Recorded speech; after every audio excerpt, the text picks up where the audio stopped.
And, you know, in terms of small businesses, like let's say, for example, you got a restaurant or a family opticians, those businesses are basically being blackmailed.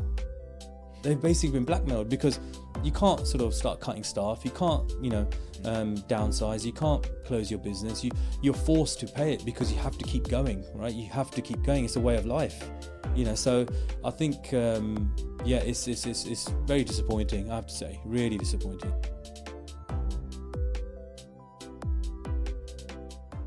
Welcome back to Strive TV. So we are sitting here, myself and Pali Banwait, who is the CEO and founder of Strive. My name's Dipesh, and the UK budget has just come out less than 48 hours ago now, with some incredibly interesting insights and things I think we all expected. Not great things, because as always, with the new government coming into play, especially Labour, they're looking at how they can effectively tax a little bit more to help, in their eyes, recoup some of the funding that has been going out to British citizens.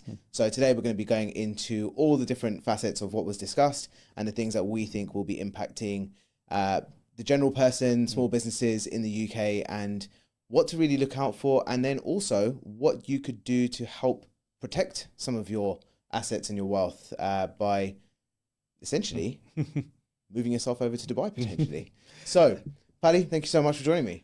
Nice to see you, Dipesh. Always a pleasure. Always a pleasure. I know. It's I was in Dubai for the last month, and we're back in the UK now, and it's absolutely crazy. I've been here for a couple of months now, actually. How are you finding it?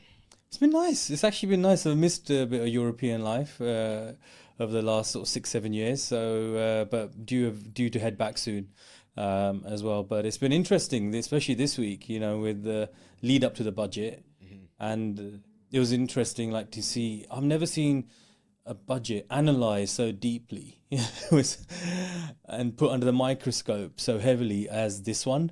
And I mean, the reaction, even, you know, 48 hours on, is still, you know, is being felt, you know, and it's really, I think, shocked a lot of people in many ways. I think it's fair to say, you know, with what we do in terms of, you know, at Strive Consultants, you know, we help businesses transition and move over to Dubai or the UAE, or create branch offices there, and even help individuals, you know, move to place like the UAE, right? And it's fair to say that leading up to the budget, we saw a big increase in inquiries, and now post-budget, I think it's going to be even more so going forward. So I think people are now starting to really wake up and get concerned about, you know, their long-term livelihoods in the UK, and are starting to think about things outside of the country. So this is what we're here to talk about, right? And why, and how we interpreted the budget as well. Definitely.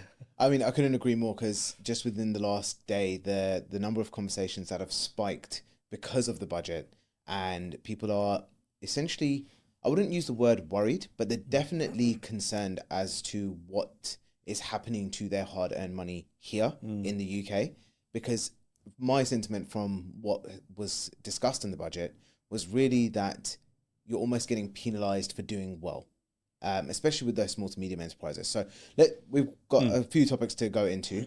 What would you say for yourself was one of the biggest things that stood out in the budget that could really impact those small to medium enterprises in the UK? Yeah, as you know, you're part of the business as well. So as you know, we focus heavily on SMEs, and we're not really the type of outfit that focuses on the, you know, the global conglomerate type companies and helping them branch out and things like this. So one thing I have to say is that those guys seem to have got away with it. The big boys seem to have got away with it. I mean, there was no. They could have thrown in an additional corp tax band for people making even more profits. They could have started taxing revenue on the real big boys as well, and the big giants. There's been talk about that in the past to help, you know, to stop some of these companies move profits off outside the UK to more tax-friendly jurisdictions. Yeah, I mean, it's interesting. We're talking about a government which is for the working people, but they seem to have sort of focused heavily on that middle class of worker, or that SME, which is like a small to medium sized enterprise, right, as well. So very surprised with that. And I think there's a few things that stood out to me and that weren't said, which was surprising. So we'll get into that a little bit later. But I think people should be aware of that, and then obviously they have to make their own interpretation. But obviously the big talking point is this increase in employers' NI contribution that employers have to pay. And in terms of, from my perspective, that really will affect businesses which are already struggling after the post pandemic issues that they faced, especially a lot of the hospitality sector, entertainment sector, like anywhere where there's a physical presence required. They're still trying to get out of that. Then you had the energy crisis, and then businesses have been sort of loosely supported with the energy crisis in terms of financially, and now they're being hit again with increases in employers' NI. And so in terms of NI, it's gone up to 15%. So that means that an employer will have to pay 15% of an individual salary that of whom they've employed into the NI fund. Before it was 13.8%. But not only that, previously you only paid it on the salary that went above £9,100. That's been brought down to £5,000. So just the difference between £5,000 and 9,100 is an extra cost of over £600 per person, right? Which is ridiculous. Yeah, and then we've done some numbers, and I think you've done some numbers. But with the introduction of the higher minimum wage. So we spoke about this the other day, right? And I actually sat down and just worked out some numbers on this because my family has a business here in the UK in West Ealing. We have an optician, and we're kind of in that perfect zone of businesses that would be quite massively affected by this. And we've got 10 members of staff. We're not a huge company. It's quite a small family-run business. And when you really look at those numbers with the changes in NI and the increase in the national minimum wage, you said just now, that difference in 9,000 to 5,000 of where the NI needs to start being paid comes to roughly £600 per year additional per employee. However, when you calculate that with the rise in your minimum wage as well, that number is actually around £1,019 per employee per year. Wow. Okay. So now when you look at that, that's a business that's running a team of 10, let's just say 10 employees, just for ease of calculation. Yeah. That's an extra £10,190 per year that business now has to fork out. And most of those businesses, and I'm not just talking about my mum's business, let's just look at most high street retail businesses. Yeah. The chance of them realistically achieving that type of growth that then facilitates the ability to pay their existing staff and then not hire other staff to help facilitate that growth, how do you get out of that cycle? Like, it just doesn't make any sense. Yeah, I completely agree with you. And I think the budget statement's always, the main one's always been around autumn time. So a lot, it's towards the end of the year. So many employees are also going to be approaching their annual reviews, where normally salary is discussed. And this is where employers will have to turn around and say, look, because of these changes, we may not be able to give you the increase that we had forecast. And so this is where the trickle-down effect is going to be felt. When people talk about trickle-down, that's basically an example of where these increases on businesses are going to trickle down and affect those working people, and generally people who are working on lower incomes as well. I think that in itself is going to drive people to think, what am I doing this for? And where you got businesses which are maybe not so physically in ground, and some of those businesses may say, well, maybe it's time for me to start outsourcing my staff and outsourcing my team from elsewhere, so I'm not exposed, to these changes, but where you have no control, at the end of the day. Yeah, I think that's a really interesting point as well, because if you look at the big corporates, they've been doing this for years anyway, because it's obviously a very powerful tactic to help minimize your costs in any company, which is the game of outsourcing. Now, because of the rate at which the wages have increased, the NI percentage going from 13.8 to 15, the additional cost that a business will now have to entail, unless they do something different, for some businesses won't be sustainable, which means that they will be having to outsource, because the alternative a business could have had was maybe hiring younger people, because younger people were lower cost naturally. However, the national minimum wage for, I think it's 18 to 20-year-olds, 18 to Yep. 21-year-olds, Yep. that's now increased as well. So Yeah. it's interesting to see. I mean, I'm all for younger people earning more, 100%. I think that's a great idea. But now when you look at that salary gap not being that far, would businesses look at the younger person as more attractive Yeah. to hire? Yeah. Or would they look at someone who's only going to cost them now a fraction more and has more experience, has more skill? Mm-hmm. So does that really impact the younger person getting a job sooner? I think it does. Mm-hmm. I agree, because before, the minimum wage gap between younger people and I suppose the adults above, I think, 21, there was a wider gap. So now, if the difference between employing someone who's older with a bit more experience, so if you're older, you tend to have a bit more experience, is smaller. So younger people aren't going to be as attractive to an employer to employ and give an opportunity to. Mm-hmm. So I know there's a lot of young people quite happy that the minimum wage has gone up, but it also could affect the opportunity for them to get, work placement in the first place. Yeah. So this is what I mean about the way this budget has been put together in terms of the way the information has been communicated. Personally, I just feel it's been very cloak and dagger. And in terms of small businesses, like let's say, for example, you got a restaurant or a family opticians, those businesses are basically being blackmailed. They've basically been blackmailed because you can't sort of start cutting staff. You can't, downsize. You can't close your business. You're forced to pay it because you have to keep going, right? You have to keep going. It's a way of life, So I think, it's very disappointing. I have to say, really disappointing. It's really interesting because as you said that, the image that came to my mind was, in those movies where you get the person that goes around to each business to pay like a tax to be protected, like a gangster Protection. movie type. You're talking about protection rackets. Literally, that's literally what just came to mind as you said that, because that's what it is. Because I would say those businesses can't afford to lose their staff because they are surviving at the level that they're at because of the team that they've got around them, and those people are hardworking people. They form a really good relationship, and that's what's helping the business be sustained, right? Mm-hmm. Now, if you take away 2 members of staff in a team of 10, you're losing 20% of your workforce to be able to then sustain the additional money that you now need to pay. But you may not even be able to deliver the services that you have to deliver at a minimum as well. So that's what I mean by, I know it's a strong term, but that's what I mean by almost being blackmailed and cornered, because there's not much maneuverability.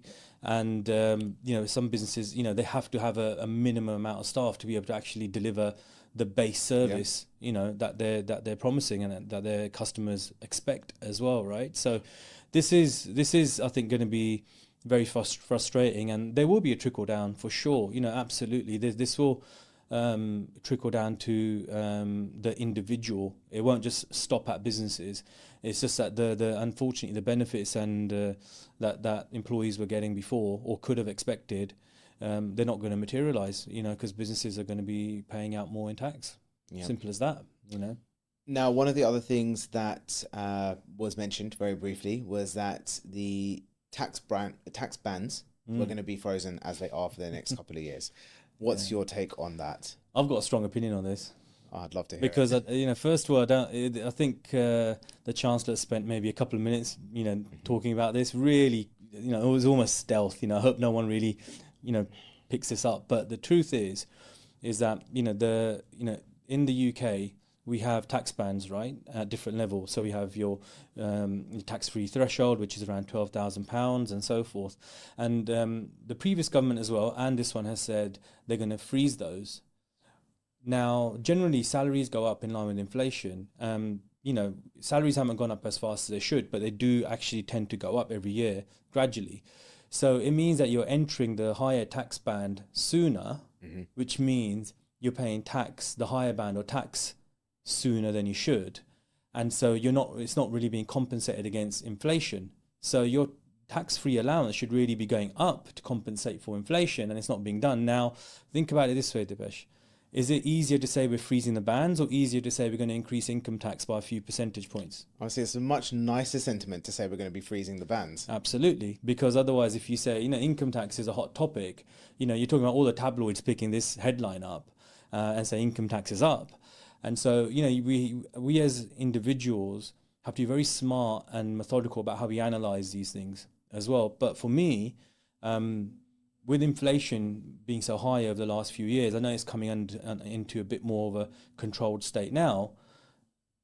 Everyone's tax bands should have been pushed up by now, but they haven't. Do you know what? I think this is actually so important for everyone listening to this or watching this to understand that the income tax bands being frozen means there will be more money that you will be taxed on. So although they've said that they're not increasing income tax, you are paying more tax on the money that you're earning because your tax-free allowance has not increased, which means that you are now going to have a larger pot of money that gets taxed. You'll hit your upper tax bands faster because your income tax threshold or your income tax-free threshold hasn't moved.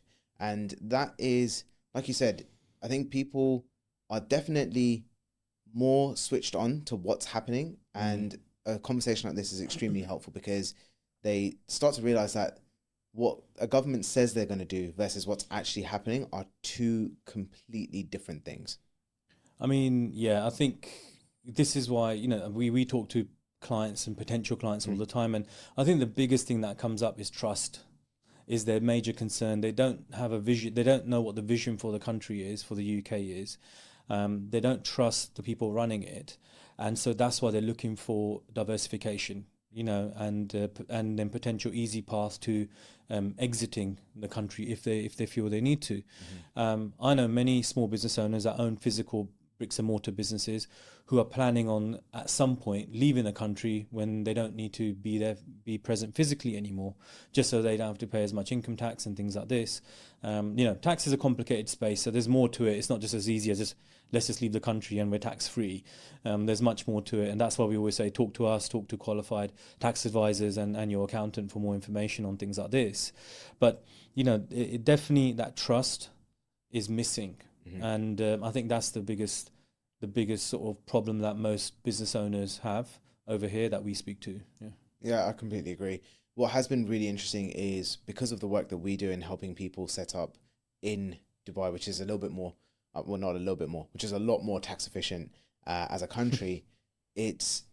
it is interesting to see how many business owners we speak to on a daily basis that are looking and planning to leave, not in the next 2 years, not in the next 3 years. We're talking imminently. We're talking within the next quarter for a lot of these companies. And that, I think, is even more scary for what's happening in this country, because if you look at what the government is doing and what's been announced, it is these business owners that we're speaking to that are getting affected the most, right? Like you said, feel like the big boys got away with it.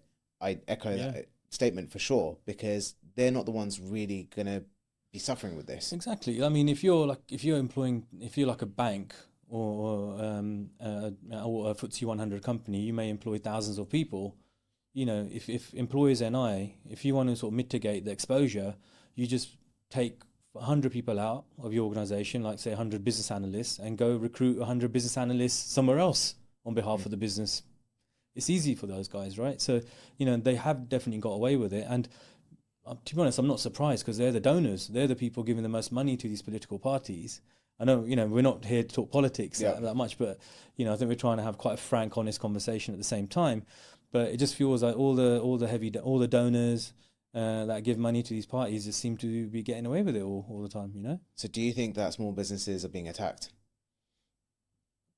I think they're being attacked. They're definitely being taken advantage of, for sure. Because a small business owner, how many of them are there in the country? As a proportion of the entire population, a much smaller amount than the rest of the voting population. So why would you upset the rest of the population? That's a good point. So, all of a sudden, it is easy to go after SMEs, right? They can't go after the big guys because they've got too many options, and they're too agile.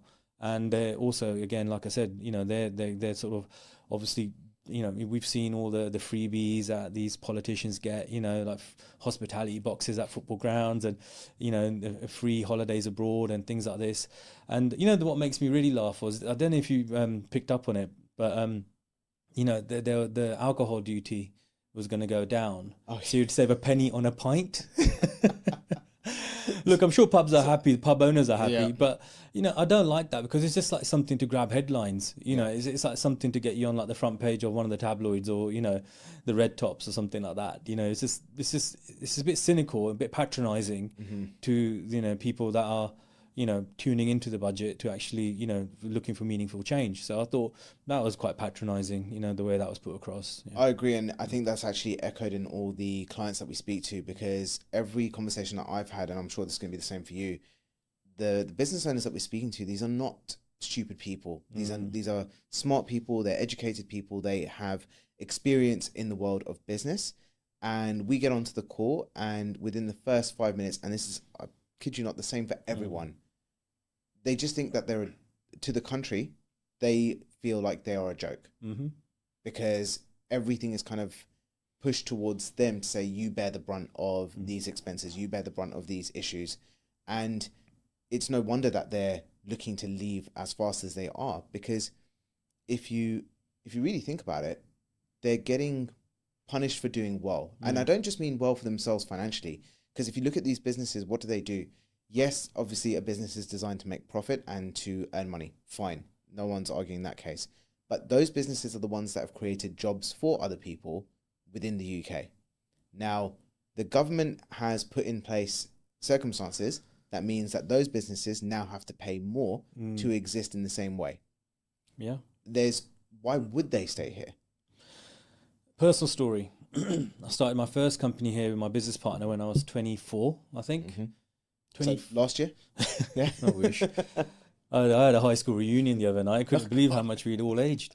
But yeah, it was when I was 24, we started our first business. And, back then the incentives were really nice. You sort of felt, okay, there's some really good incentives here. If I work hard, get ahead of the game, take that risk of maybe not earning much money for the first few years and things like this, then I can get ahead. But I would say that those incentives have been eroded away gradually over time. And looking back now on what was on offer then versus what is available now in terms of an incentive to run a business, they're just not there anymore. And this is partly why I went to Dubai, 7 years ago. Because I just could, personally, I just felt I could see this coming.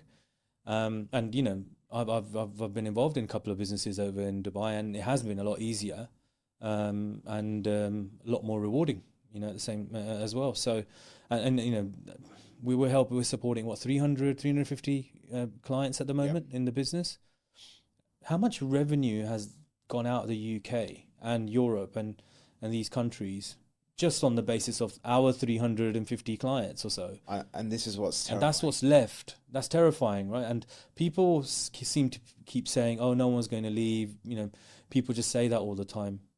But we know, because we deliver and help provide that service, right? People may not like it, but, we're here to support the entrepreneur and the hardworking businessman, right? That's what we're here to do. We're not here to support the conglomerates. We're not, that's something I want to make clear. We're here to support people like us. And because we are passionate about entrepreneurship, we want to see people do well. And if you think about it, that's just us. And we're not the only company that does this. And then there's other countries that people move to. So there are people exiting. And as you highlighted, business owners are smart, intelligent individuals. They're all thinking about this stuff. I completely agree. And I think going back to what you just said, we've got around 350 clients that we're supporting at the moment. That's not just us.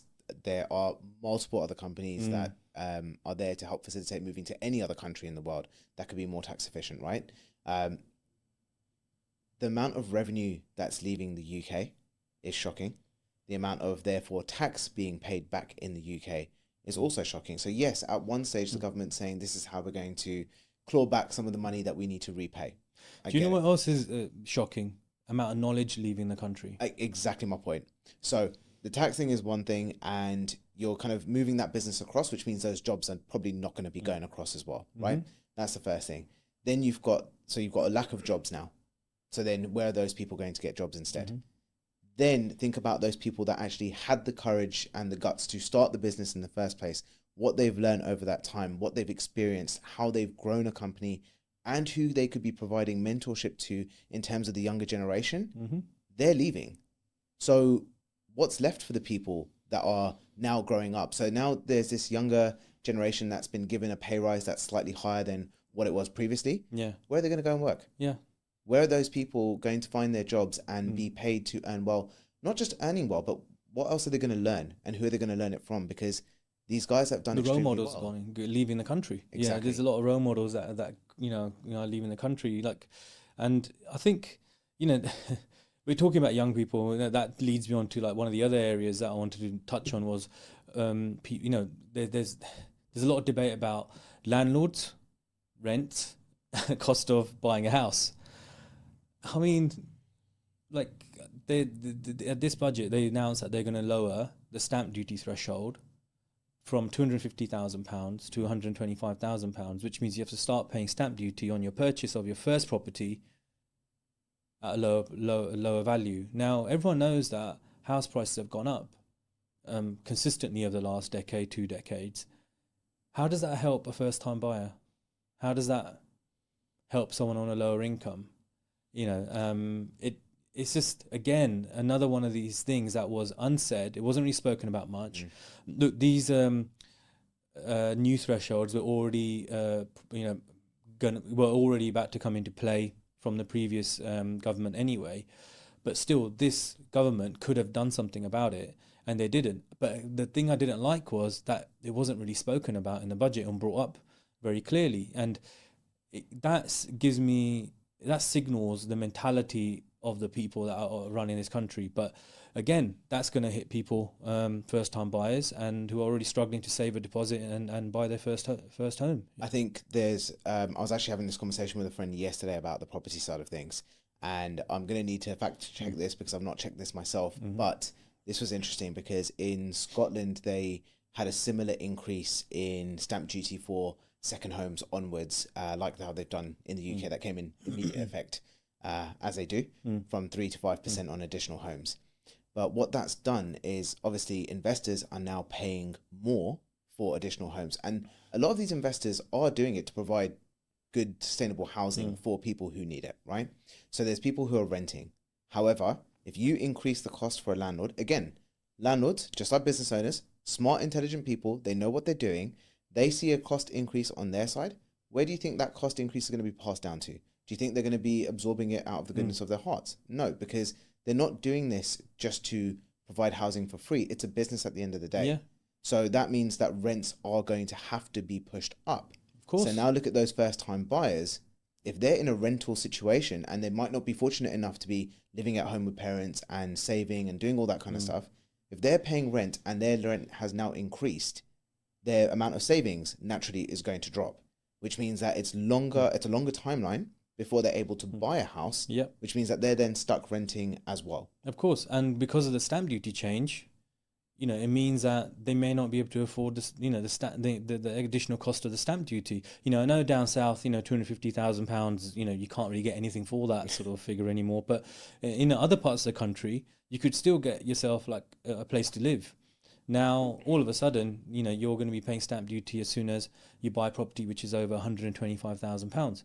So, the cost is going up on that side. Plus, like you've said, the rent could go up as well. And, we've got a real world example over the last couple of years. In the last couple of years, what's happened to interest rates in the country? They've gone up. Yep. And what's happened to rents in the last couple of years? Straight up with They've gone up. You're telling me that demand and supply shifted so radically in the last 2 years that rents had to spike up all of a sudden because there wasn't enough housing in the last 2 years? No, that move, that is more of a subtle change where over the long term it compounds and is an impactful change. The biggest change to landlords has been the cost of their mortgages and borrowing, and because of interest rates going up, what's happened? They passed that cost down to the tenants, and that's going to happen with this. Absolutely. And so this is the figure that I need to fact check, but the effect that it had on the Scottish property market in terms of rents when it went from a stamp duty increase, it effectively doubled the rent. So it increased the rents by 100% over a period of, I believe it was a decade. So I will fact check that and put that in the link to this as well. But even if it's not a doubling of the rent, let's just say it's 20 or 30%, it's a significant amount of an increase that will dent an individual's savings, which stops them to get onto the ladder and buy their own property. Exactly. I mean, people talk about Dubai's rental market being really expensive, but right now, London, even just a suburb in London is far more expensive. And you don't even get anything as good good in terms of space and quality for your money as well. So, there was a statistic. I think there was a select committee sort of debate going on a couple of weeks ago, and there was an association that represents landlords. They said that on average, there's 21 people going for the same property, trying to rent the same property, and there's a bigger problem there, and that's a podcast in itself. Yeah. But this is not going to help. That's, I suppose, what the point is, that we're trying to say this isn't going to help. It's not going to help first-time buyers. This is not helping encouraging landlords to invest in property and put more property on the market, because those investors may say, look, I might just invest in stocks and shares instead, and then we're stuck where we are. And then you've got rent increases for the people that are going to be living in these places as well. So yeah, it's not a good combination. No, it is like a perfect storm and a recipe for disaster in terms of where it's kind of heading, because I know a lot of investors who invest between the Leeds and Sheffield area, and just with the interest rates and how they've been over the last couple of years, those average rents for a two-bedroom terrace property have gone up from £700 to now around 850, 875. Okay, so that's a significant Within increase. what time frame was that? Since just after COVID. Right. Okay. There you go. Yeah. So if you're looking at that, it's a huge amount. Look, if there's more investors incentivized to buy and rent out property, that creates more properties on the market, which means there's competition between the landlords, which means the prices are kept in control. So you can do things to help the rental market by incentivizing landlords and businessmen and people, shouldn't say men, business people, to invest in property for the sake of renting it out. Because the more competition there is between landlords, the prices will then cool down and come down. How does this create more competition? It doesn't. All this does is it allows those people that have got, those investors that have got bigger amounts of money and wealth to buy property. There's less property on the market to rent. Rents go up. I think we were talking about this yesterday, weren't we? Where the number of people sitting in Parliament today who've actually run a business. This made me laugh. Yeah. What was the number? This is actually the Labour seats. Yeah. So again, need to check it. Yeah. But apparently, only out of the 400 plus Labour seats in the House of Commons that are taken up, only around 8 of those individuals have ever been involved in running a business or had a business. Which is just unfathomable when you think about it. How can someone who's never run a business before be giving guidance on how businesses should be taxed and how they get impacted? Because it's like asking someone to perform surgery and they're not a qualified surgeon. Yeah. Like, how do you match those two things together? Because you wouldn't go to a hospital, lie down on a bed, pick up the first person on the street that was walking by and say, can you cut my head open and operate? Yeah. You just wouldn't. The person that's going to do that or the person that you're going to trust to do that, hopefully, is a highly skilled and qualified surgeon who knows exactly what they're doing.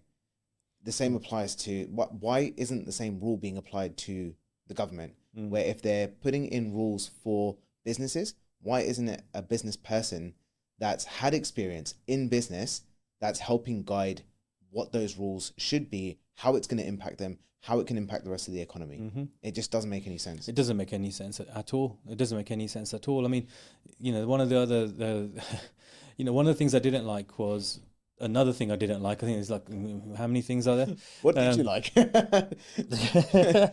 quality of the picture on the TV. But I just found that even the spending that they were announcing was very broad, rather than being very, very, very specific. I mean, this I know it's been VAT on private school fees. It was a hot topic. It's not going to raise a lot of money, but I think it's just the government trying to signal that they want to show the rest of the country that they're going after people that have got more money, who can afford to send their kids to private school. Now, what they've done there is added VAT to the school fees. Where's that VAT going? is the VAT that they're going to generate from the school fees going to go into the state school system? No one knows. So I don't mind if there's VAT on school fees, but call it something specific, like stamp duty is a specific tax on buying a home. So call it something like a premium school tax or whatever it might be, and then put that in a separate escrow, which can only be used for improving education in state schools, which I'm all for, because I want to see, young people have the best opportunities. But we both know that in a couple of years' time, everyone's going to forget about the VAT on private schools, and that VAT income is going to be spread and used across, wherever they feel like it, and they'll throw it around. And the state school system will not get the backing that everyone thinks from just the VAT that's being charged on these private school fees. And for everyone listening that doesn't maybe isn't aware of what the state school system condition is at the moment, I've got a friend who works in a school here in Wembley.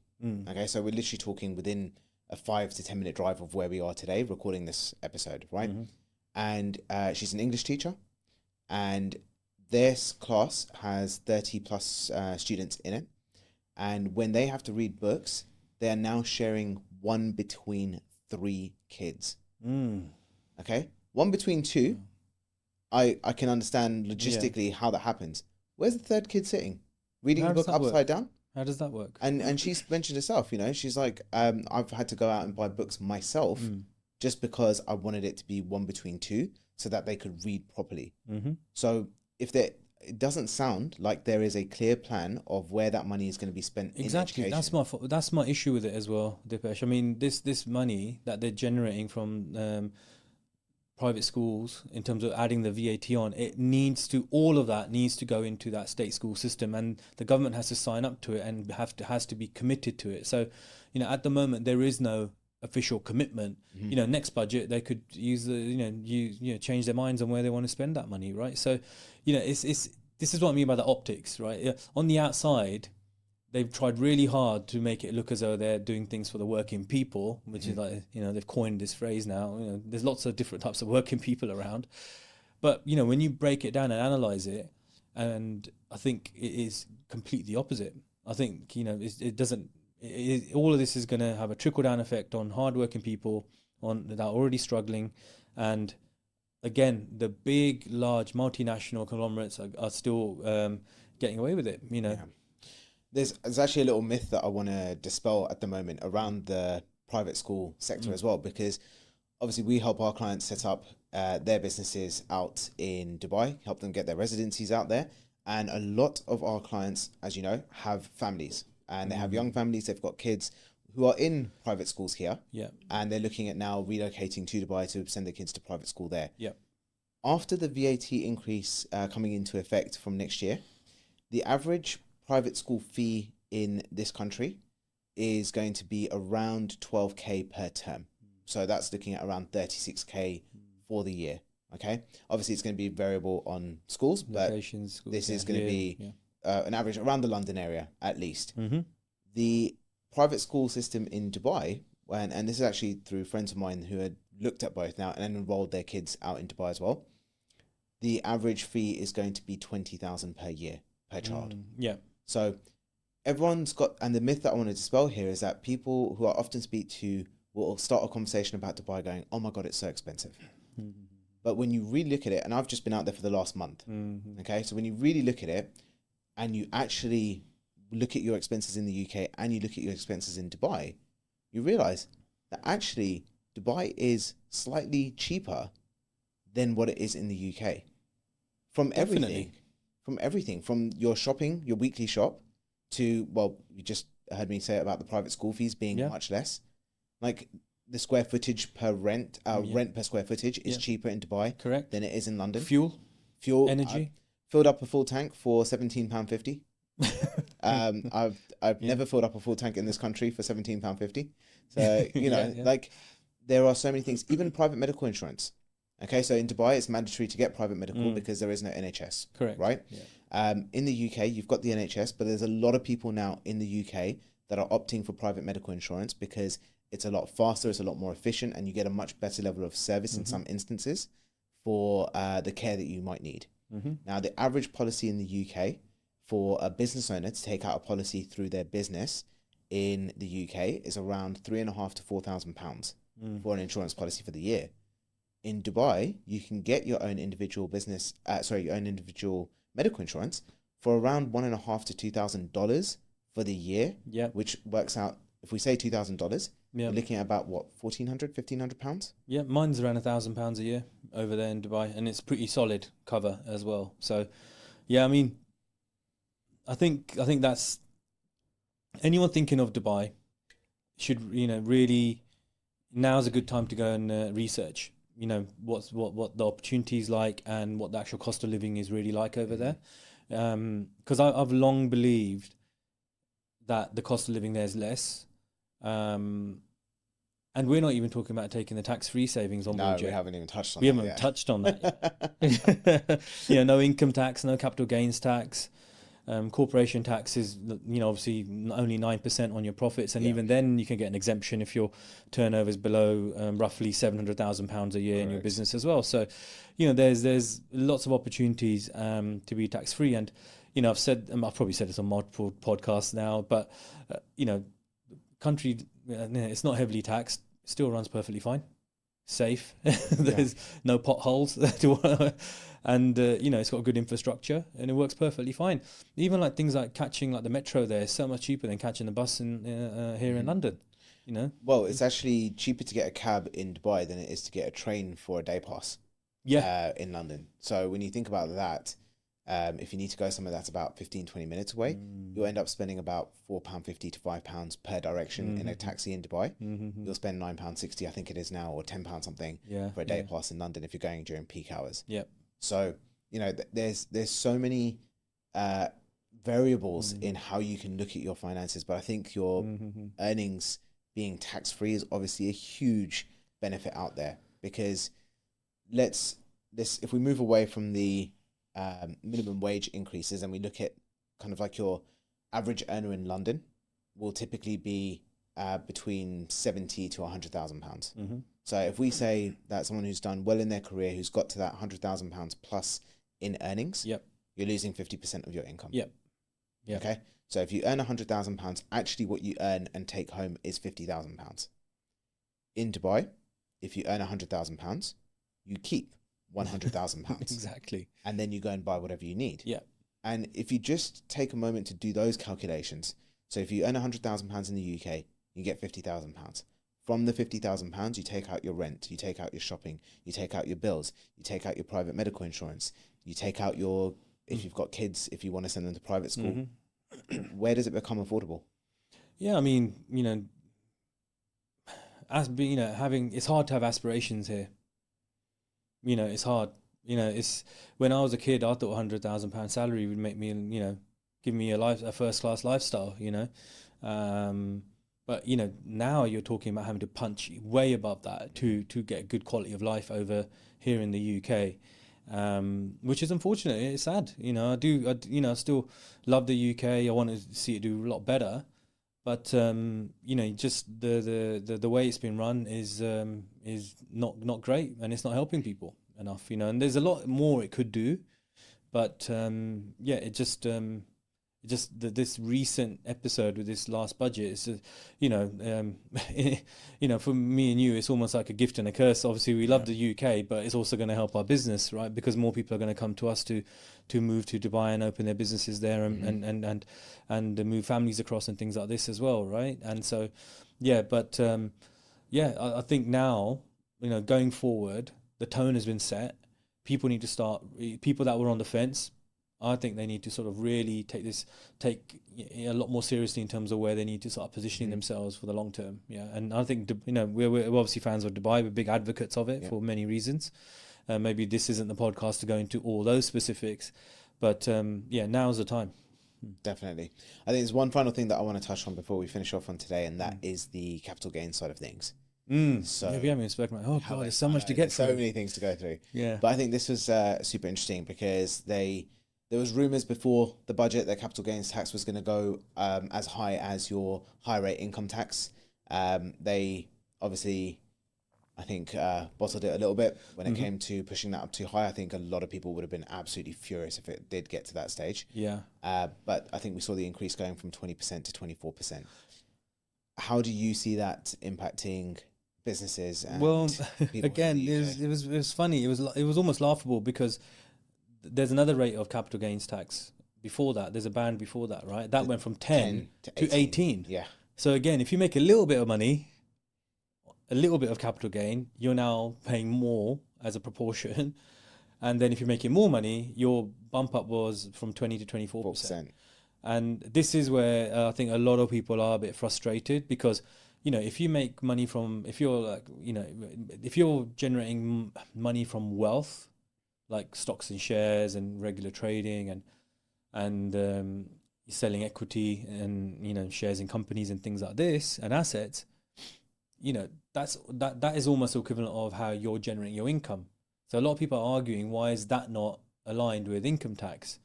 And I think there's some element of, you know, true, fairness that needs to be played out there.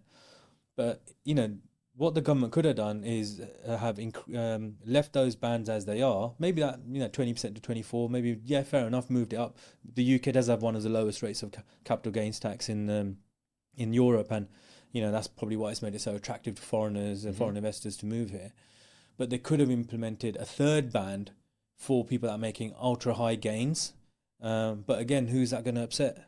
All the big corporates. It's going to upset all the big boys, right? And who wants to upset the big boys? No one, you know, and so it's a shame. But I would have liked to I would have liked more support, obviously, for that middle income working people, SME band, that range of the population, you know, because I think that could really create a feel good factor in the country. And you know, the people at the top, the problem is that they've got too much flexibility. Everyone's scared that if you hit them too hard, then they can sort of quickly restructure and sort of exit the country or exit a big amount of the operations out of the country and things like this. So the way they've maneuvered themselves in a position where they've got more control over how things are run, right? And they can subtly dictate, you know, decisions without getting too controversial. And on that note, I think that is a perfect place to end today's episode. So, Pali, thank you so much for joining on the show. It's definitely been an interesting conversation to hear your perspective on this as well. Yeah, it's good that we managed to. I hope people found. I hope people found this useful. I'm sure it's going to divide opinion, but I think for us, I think it was very much about, you know, trying to cut through the clutter. I mean, you know, we're in this studio right now, and it's a small business owner that runs this studio, and we just spoke to him for 10, 15 minutes. And even when the way we've been explaining, you know, what the budget actually means, the penny sort of dropped going, okay. Yeah. And I think they said, where do you think this country is going to go? Do you think there's still opportunity here? And it's like, you know, don't know what to say. But it's a perfect dramatic final statement to finish that on. People can make their own conclusions. Of course, I think if you look at what's actually happening, where that money is being reallocated to, and who's getting affected the most, and if you really pay attention to who's leaving the country en masse, not just little trickles here and there, it's quite a big exodus of business owners that are migrating away from the UK. I think that kind of tells you everything that you need to know. Yeah, exactly. Fantastic. Well, look, always a pleasure. Definitely. Till the next time. Yep. Tune into the next episode of Strive TV. Perfect. Cheers. See you, everybody.